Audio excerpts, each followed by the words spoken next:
ወደብ ሕወሓት ናብ ሃገረ ሩዋንዳ ሓድሽ ደብዳቤ ጽሒፋ ንዝኽሪ መበል 32 ዓመት ጆኖሳይድ ሩዋንዳ ምኽንያት ብምግባር ዝተጻሕፈ ደብዳቤ ሕወሓት ናይ ባዕላ እንዳሓረረ ናይ ሰብ ተማስል ዝብል ጽኑዕ ነቐፌታ የተኣናግድ ኣሎ። ቀንዲ መስራቲ ውድብ ሕወሓት ዝኾነ ዶክተር አረጋዊ በርሀ ንውድብ ሕወሓት ብምስራቱ ከም ዝተጣዓሰ ኣፍሊጦም ሕወሓት ንባዕሉ ካብ ምልዋጥ ይኹን ካብ ምድሓን ዓቕሚ ዘይብሉ ኣብ ውሽጡ ብዝተፈጠረ ናይ ስልጣን ውሕጅ ዝሕመስ ዘሎ ውድብ ምዃኑ እውን ገሊጹ። ኤርትራ ናይ ሃገርነት ሕጋዊ ሰነድ የብላን ክትብል ወይዘሮ አረጋሽ አዳነ ገሊጻ። እታ ነበር ኣባል ውድብ ሕወሓት ሕጂ ድማ ኣባል ዓረና ዝኾነት ወይዘሮ አረጋሽ አዳነ ኣብ 1993 ዓመተ ምህረት ኣብ ውሽጢ ሕወሓት ተፈጢሩ ነታ ውድብ ናብ ክልተ ዝመቐለ ዓብዪ ቅልውላው ቀንዲ መበገሲኡ ጉዳይ ኤርትራ ምንባሩ ኣረጋጊጻ። ሃገራት ሩስያን ቻይናን ኣብ ልዕሊ ኢራን ዝቐረበ ውሳነ ውድቅ ብምግባር ኣብ ጎኒ ኢራን ምዃነን ኣብ ዝገለጻሉ ዘለዋ እዋን መላእ ስልጣን ኢራን ዳግም ፈጺሙ ከም ዘይለዓል ክኸውን ይክብል ፕሬዚዳንት ዶናልድ ትራምፕ አጠንቂቆም። ሰላም ጠና የሃበለይ ተኸታተልቲ ትግርኛ ዜና ነዚ ሰዓት ዝሓዝናዮም ዜናታት ብቐንዲ ነጥብታት ፈሊምናዮ ኣለና። ንሰናይ ምክትታልኩም ብኽብሪ ብምዕዳም ናብ ዝርዝሮም ክነስግረኩም።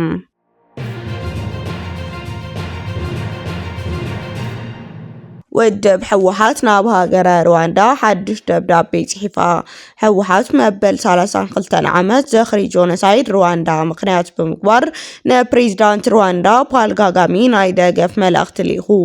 እቲ ነቲ ብ1994 ኣብ ልዕሊ ቱትሲ ዝተፈጸመ ጆኖሳይድ ንምዝካር 7 ሚያዝያ 2006 ዓመተ ምህረት ኣብ ዝወዓለ ኣህጉራዊ መዓልቲ ሓዘን ንፕሬዚዳንት ሪፐብሊክ ሩዋንዳ ፖል ካጋሜ ወግዓዊ መልእኽቲ ልኢኹ።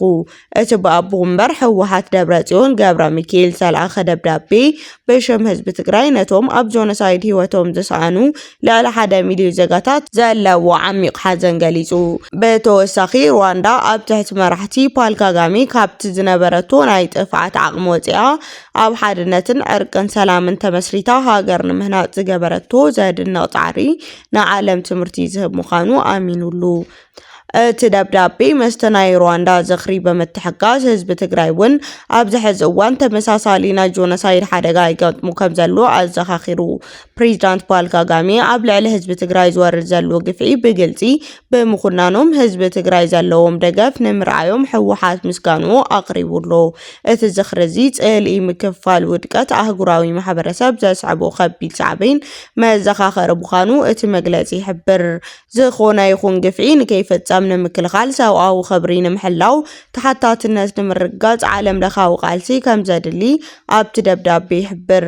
ሕወሓት መበል 32 ዓመት ዝኽሪ ጆኖሳይድ ሩዋንዳ ምኽንያት ብምግባር ንፕሬዚዳንት ፖል ካጋሜ ዝለኣኹ ናይ ደገፍ ደብዳቤ ናይ ባዕላ እንዳሓረረ ናይ ሰብ ተማስል ዝብል ጽኑዕ ነቐፌታ ኣብ ማሕበራዊ ሚድያ ይውረደሉሎ። እቲ ግብረ መልሲ ሕወሓት ነቲ ኣብ ትግራይ ዝፈጸሞ ህልቂት ዓለም ለኻዊ ቆላሕታ ንዘይረክብ ንምቁሻሽ ባዕሉ ዓብዪ ግደ ከም ዝተፃወተ ይኽሰስ። ሕወሓት ነቲ ኣብ ትግራይ ዝተፈጸመ ህልቂት 1 ሚልዮን ሰብ ኣይሞተን መን እዩ ኣጽኒዕዎ ብዝብል ናይ ላግፂ ኣዘራርባ ብምቕራብ ዓለም ለኻዊ ትኹረት ንከይረክብ ማዕጾ ከም ዝዓፀወ ይዝከር። እዚ ኣካይዳ እዚ ድማ ነዚ ሕዚ ዝረአ ዘሎ ፖለቲካዊ ወጥሪ መኽፈቲ ከም ዝኾነ ይሕብር። ሩዋንዳውያን ነፍሲ ወከፍ ገበን ዝፈጸመ ኣካል ክሳብ ኣብ መላእ ዓለም ተበቲኖም ዝነበሩ ገበነኛታት ለቒሞም ኣብ ትሕቲ ሕጊ እትዮም ንክፈርዱ ገይሮም እዮም። ሕወሓት ግን ብኣንጻሩ ንፍትሒ ዘይኮነስ ን4 ዓመት ወንበር ንምሓዝ ጥራይ ክጓየ ከም ዝጸንሐ እዩ ርእቶታት ዘውሃብ ዘሎ። እቲ ውድብ እቲ ኣብ ልዕሊ ህዝቢ ትግራይ ንዝተፈጸመ ጨፍጫፍ ንምሽፋን ምስ ሻዕብያ ኣሸሸ ገዳሚ እንዳበለ ነቲ ጉዳይ ምንቁሻሽ ወገቡ ኣሲሩ ክሰርሕ ከም ዝጸንሐ ነጠፍቲ ማሕበር ሚድያ ይምጉቱ ኣለው።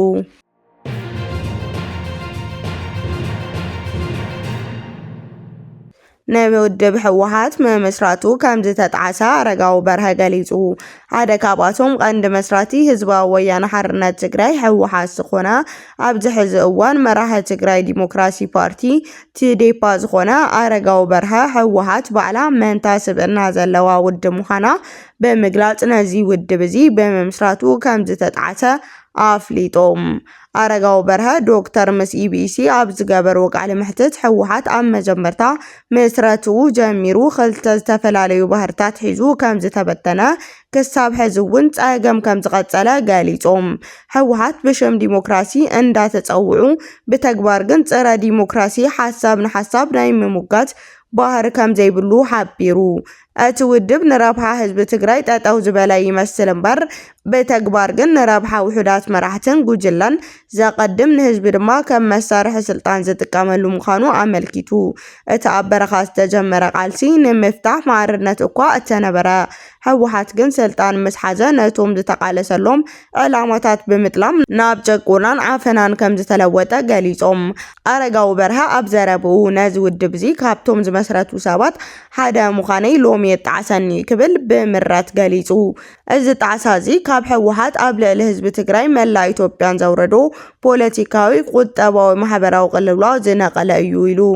እቲ ዝሓለምናዮ ውድብ እዚ ኣይነበረን ዝበሉ ዶክተር ኣረጋዊ ሕወሓት ንባዕሉ ካብ ምልዋጥ ይኹን ካብ ምሕዳስ ዓቕሚ ዘይብሉ ኣብ ውሽጡ ብዝተፈላለዩ ናይ ስልጣን ውሕጅ ዝሕመስ ዘሎ ውድብ ምዃኑ ኣስሚሩሉ። ናይ ሕወሓት ቃልሲ ንህዝቢ ትግራይ ካብ ፀገም ንምውፃእ እምበር ከምቲ ድሓር ኣመራርሓ ሕወሓት ንግላዊ ጥቕሞም ክብሉ ዝቕየር ንምግንፃል ንኻሊእ ዕላማ ኣይኮነን ነይሩ ክብል ተዛሪቡ። ናይ ቀደም ኣመራርሓ ሕወሓት ንህዝቢ ክብል ዓርሱ ንመስዋዕቲ ኣሕሊፉ ዝሃበ ኣመራርሓ እዩ ነይሩ ዝበለ ዶክተር ኣረጋዊ ድሓር ግን ካልኦት ዘይተጠቐሙ ሰባት ምስ ተወከሶም እቲ ውድብ እንዳሰፍሐ ምስ ኸደ ንውልቃዊ ጥቕሚ ጥራይ ዝቃለሱ ኣመራርሓ ከም ዝተፈጠሩ ኣረዲኡ። እዞም ኣመራርሓ እዚ ድማ ነቲ ውድብ ድሕሪ ምቁፅፃር ናብቲ ሕዚ ዘለናዮ ዝኸደ ደረጃ ንምብፃሕ ገይሮምዎ ይብል። ስለዚ ነዚ ውድብ እዞም ካብዞም ዝመስረቱ ሰባት ሓደ ምዃነ የጣዕሰኒ ክብል ኣረዲኡ።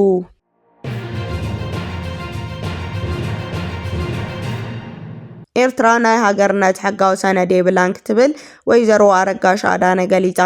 ሓንተን ካብተን ላዕለዎት መራሕቲ ሕወሓት ዝነበረት ኣብዚ ሕዚ እዋን ኣባል ውድብ ዓረና ዝኾነት ወይዘሮ ኣረጋሽ ኣዳነ ኤርትራ ከም ሃገር እትጥቀመሉ ሕጋዊ ሰነድ የብላን ክትብል ገሊፃ። ወይዘሮ ኣረጋሽ ኤርትራ ካብ ኢትዮጵያ ክትፍለ ከላ ዝተሰነደ ሕጋዊ ሰነድ ሃገርነት ከም ዘየለ ብምጥቃስ ሰብኣይን ሰበይትን መስተፋትሑ እኳ ሕጋዊ ሰነድ ኣለዎም፣ ኤርትራ ግን ሕጋዊ ሰነድ ናይ ሃገርነት የብላን ክትብል ገሊፃ። ጉዳይ ኣፍ ደገ ባህሪ ብዝምልከት ኢትዮጵያ ነቲ ሕቶ ብድኹም ኣገባብ ሒዛቶ ከም ዝፀንሐት ወይዘሮ ኣረጋሽ ሓቢራ። ኣብ 1993 ኣብ ውሽጢ ሕወሓት ተፈጢሩ ነታ ውድብ ናብ ክልተ ዝመቐለ ዓብዪ ቅልውላው ቀንዲ መበገሲኡ ጉዳይ ኤርትራ ምንባሩ ወይዘሮ ኣረጋሽ ኣረጋጊፃ። ኣብቲ እዋን ኣብ መንጎ መራሕቲ ሕወሓት ኣብ ኣተሓዛ ርክብ ምስ ሻዕብያ ብሄራዊ ረብሓ ኢትዮጵያን ዝነበረ ፍልሊ ነቲ ውድብ ንምክፍፋል ቀንዲ ምክንያት ከም ዝነበረ ገሊፃ። ኣብ እዋን እቲ ኩናት ሰራዊት ኢትዮጵያ ንሰራዊት ሻዕብያ ወቂዑ ኣዳኺሙ ንክብትና ቀሪቡ ኣብ ዝነበረሉ እዋን ሰራዊት ናብ ድሕሪት ንክምለስ ምግባሩ ሓደ ካብቶም ቀንዲ ነጥብታት ፍልሊ መሪሕነት ሕወሓት ምንባሩ ወይዘሮ ኣረጋሽ ኣቃሊሐን። እቲ ናይ ምምላስ ውሳነ ንሻዕብያ ካብ ምብታን ከም ዘድሐነ እውን ኣመላኺታ። ሻዕብያ ቅድሚ እቲ ኩናት ኣብ ዝነበረሉ እዋን ከም ድላዩ ናብ ዝተፈላለዩ ከባብታት ኢትዮጵያ እንዳኣተየ ዝደለየ ሃብቲ ብዘይ ገደብ ይወስድ ነይሩ፣ ዝፀልኦ ሰብ ድማ ይቐትል ነይሩ ክትብል ወይዘሮ ኣረጋሽ ገሊፃ። እዚ ድማ ኣብ እዋን ሻዕብያ ኣብ ኢትዮጵያ ዝነበረው ዘይተገደበ ኢድ ኣእታውነት ዘርኢ እዩ ኢላ።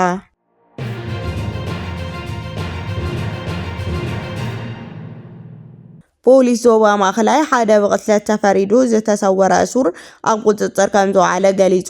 መምርሒ ፖሊስ ዞባ ማእከል ብቅትለት ክልተ ሰባት ተፈሪዱ ኣብ ቤት ህንፀት እንዳሃለወ ብሰንኪ ዝነበረ ኩናት ዝተሰወረ ፍርደኛ ኣብ ቁፅጥር ከም ዝወዓለ ኣፍሊጡ።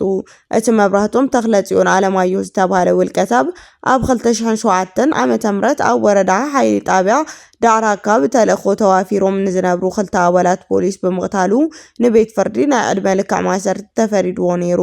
እቲ እሱር ኣብ ቤት ህንፀት ዓድዋ እንዳቀፀለ ኣብ ዝነበረሉ እዋን ኣብ 2013 ዓመተ ምህረት ብሰንኪ ዘጋጠመ ኩናት ካብ ቤት ማሰርቲ ወፂኡ ተሰዊሩ ጸኒሑ እዩ።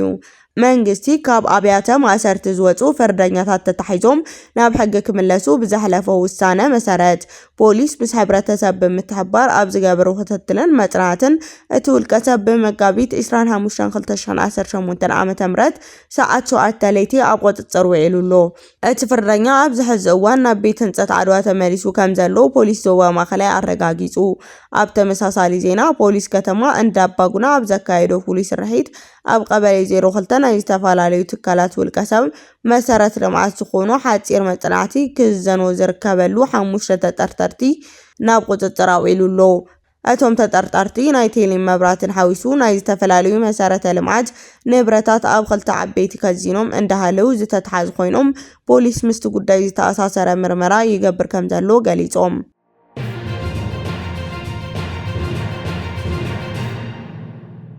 ኣብ ማእከላይ ምብራቅ ዝተወልዓ ኩናት ንቀረብ ነዳዲ ኢትዮጵያ ብምዕፃው ኣብ ቀርኒ ኣፍሪካ ክለዓል ዝነበረ ኩናት ዓጊትዎ ተባሂሉ። ኣብ መንጎ ኢትዮጵያ ሓይልታት ኣሜሪካን እስራኤልን ዝተወልዓ ኩናት ንዓለም ለኻዊ ቀረብ ነዳዲ ብምስንኻሉ ንወተሃደራዊ ዓቕሚ ኢትዮጵያ ብምድራት ኣብ ቀርኒ ኣፍሪካ ክለዓል ዝነበረ ሰፊሕ ኩናት ብተዘዋዋሪ መገዲ ንከይካየድ ዓጊትዎ ከም ዘሎ ሓደ ጸብጻብ ኣመልኪቱ። ኣሜሪካ ዝመደብሩ ትካል ዜና ባሮንስ ኣብ ዘውፅኡ ትንታነ ከም ዝሕብሩ ካብ መወዳእታ ለካቲት 2026 ጀሚሩ ኣብ ማእከላይ ምብራቅ ዝተፈጠረ ወጥሪ ብፍላይ ድማ ምስ ምስንኻል መስመር ባሕሪ ወሽመጥ ሃርሙዝ ተኣሳሲሩ ንኢትዮጵያ ኣብ ከቢድ ሕፅረት ነዳዲ ኣውዲቕዋ ኣሎ። ኢትዮጵያ ዝበዝሕ ቀረብ ነዳዲ ካብ ሃገራት ወሽመጥ ተምፅእ ሃገር ብምዃና እዚ ኩነታት እዚ ንወተሃደራዊ ሎጂስቲክ እታ ሃገር ብከቢድ ፀሊዎ እዩ። ብመሰረት እቲ ጸብጻብ ንወተሃደራዊ ምንቅስቃስ ምድሪ ወሳኒ ዝኾነ ቀረብ ናፍጣ ብፍርቂ ከም ዝጎደለ ተፈሊጡሎ። ብተወሳኺ መንግስቲ ነቲ ዘለዎ ውሕድ ናይ ነፈርቲ ነዳዲ ኣብ መንጎ ወተሃደራዊ ድሌት ስራሕቲ ንግዳዊ በረራታት መንገዲ ኣየር ኢትዮጵያ ንምምጥጣን ይቃለስ ከም ዘሎ ተገሊጹ። እዚ ጸብጻብ ኣብ ዝሕብሩ ናይ ነዳዲ ሕፅረት ኢትዮጵያ ሰፊ ወተሃደራዊ ስርሒት ንክጅምር ዘለዎ ዓቕሚ ብርኡይ ዓጊትዎ ይርከብ። ኣብ መጀመርታ ዓመት 2006 ኣብ መንጎ ኢትዮጵያን ኤርትራን ዘሎ ወጥሪ ናብ ዳግማይ ኩናት ክቕየር ይኽእል ዝብል ዓብይ ስጋት ቆላሕታ ረኺቡ ነይሩ። ብፍላይ ኢትዮጵያ መውፅኢ ኣፍ ደገ ባሕሪ ንምርካብ እትገብሮ ዘላ ፃዕሪ ምስ ሶማሊላንድ ዝተገበረ ውዕል ናብ ሰሜን ዝተገበረ ናይ ሰራዊት ምንቅስቃስ ሓድሽ ግጭት ንክለዓል መበገሲ ክኸውን ከም ዝኽእል ተንተንቲ ኣጠንቂቖም ነይሮም። ይኹን እምበር እቲ ስዒቡ ዝመፀ ናይ ነዳዲ ቅልውላው ነቲ ናይ ኩናት ኣንፈት ከም ዝቐየሮ እቲ ጸብጻብ ኣረዲኡ። ኢትዮጵያ ብሰንኪ ምስንኻል ቀረብ ነዳዲ ማእከላይ ምብራቅ ብዝለዓለ ዝተሃሰይት ሃገር ምዃና ውድብ ሕቡራት ሃገራት እውን ኣረጋጊጹ እዩ። ገለ ተንተንቲ ከም ዝሕብርዎ ኢትዮጵያ ነቲ ኣብ ማእከላይ ምብራቅ ዘሎ ዓለማዊ ትኹረት ከም ዕድል ተጠቒማ ወተሃደራዊ ስጉምቲ ክትወስድ ትኽእል እያ ዝብል ስጋኣት ነይሩ እዩ። እንተኾነ ግን እቲ ኩናት ንከይሰፍሕ ዝገብር ቀንዲ ረቑሒ ናይ ድሌት ምንካይ ዘይኮነስ ሕፅረት ነዳዲ ምዃኑ ይግለጽ ኣሎ። ኣብ ዝሓለፈ ኣዋርሕ ዘግሎብ ኤንድ ሜል ዝብሉ ማዕኸናት ዜና ኣብ ኢትዮጵያ ከቢድ ዶብ ኤርትራ ትግራይ ሰራዊት ተዋፍር ከም ዘላ ክጽብጽቡ ጸኒሖም እዮም። ፕሮፌሰር ኬቲል ትሮምቮል እውን ርክብ ኣዲስ ኣበባን ኣስመራን ድሕሪ ውዕል ፕሪቶርያ እንዳሃርፈፈ ምኻዱ ሕዚ ዘሎ ወጥሪ ካብቲ ናይ ኩናት ሰዓታት ዝለዓለ ምዃኑ ኣጠንቂቑ ነይሩ። ብሓፈሻ እቲ ኣብ ማእከላይ ምብራቅ ዝውላዕ ኩናት ኣብ ኢትዮጵያ ዘሳዕቦ ናይ ነዳዲ ሕፅረት ነቲ ኣብ ቀርኒ ኣፍሪካ ክለዓል ዝነበረ ሓደጋ ኩናት ንግዚኡ ንክዝሕል ወይ ንክዓግት ዘይተሓሰበ ኣወንታዊ ግደ ተፃዊቱሎ ክብል እቲ ጸብጻብ ይድምድም።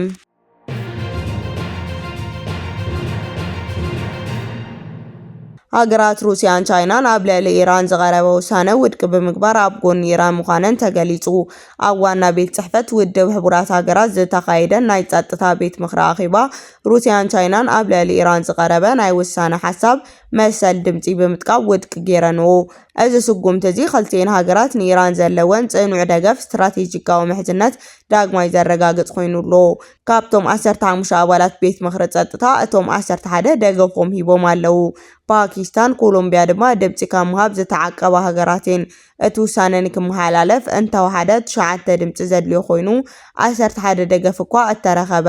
ቆምቲ ኣባላት ዝኾና ሩስያን ቻይናን ብምቅዋመን ግን እቲ ውሳነ ክፈሽል ተገይሩ እዩ። እቲ ናይ መጀመርታ ንድፈ ውሳነ ዓንቀጽ 7 ብምትግባር ኣባል ሃገራት ንወሽመጥ ሃርሙዝ ንምኽፋት ወተሃደራዊ ሓይሊ ንክጥቀም فقاد ዝህብ ነይሩ ይኹን እምበር ሩስያን ቻይናን ነዚ ሓሳብ እዚ ብጽኑዕ ስለ ዝተቃወማ ትሕዝቶ እቲ ሰነድ ከይትግበር ተገይሩሎ ኣብ መወዳእታ ንድምፂ ዝቐረበ ሰነድ ነቲ መስመር ንግዲ ዝጥቀማ ሃገራት ሓይሊ ካብ ምጥቃም ጻዕርታት ብመከላኸሊ ኣገባብ ንክወሃድ ዘተባብዕ ነይሩ ኣቅረብቲ እቲ ውሳነ እቲ ዝተለወጠ ናይ ቃል ኣጠቃቅማ ንሩስያን ቻይናን እንተወሓደ ድምፂ ካብ ምሃብ ክከላኸላ ይኽእል እዩ ዝብል ተስፋ ነይርወን ይኹን እምበር እቲ ውፅኢት ቤት ምኽሪ ክሳብ ክንደይ ተመቃቂሉ ከም ዘሎ ዘርኢ ኮይኑሎ ሩስያን ቻይናን ነቲ ውሳነ ውድቂ ዝገብራሉ ምክንያት ክገልጻ ከለዋ ነቲ ናይ ሃይሊ ስጉምቲ እኳ እንተተሰንዘረ እቲ ሰነድ ንኢራን ዝኾነሉ መንገዲ ግን ኣዝዩ ብርቱዕ ብምዃኑ ከም ዘይደገፍዎ ኣመልኪተን እዚ ናይ ቪቶ ውሳነ ሩስያን ቻይናን ኣብ ኣድላይ እዋን ኩሉ ስልጣንን ተጠቂመን መስ ኢራን ዝወገና ጽኑዓት መሓዙታት ቴህራን ምዃነን ንዓለም ዘረጋገጻሉ ፍጻመ እዩ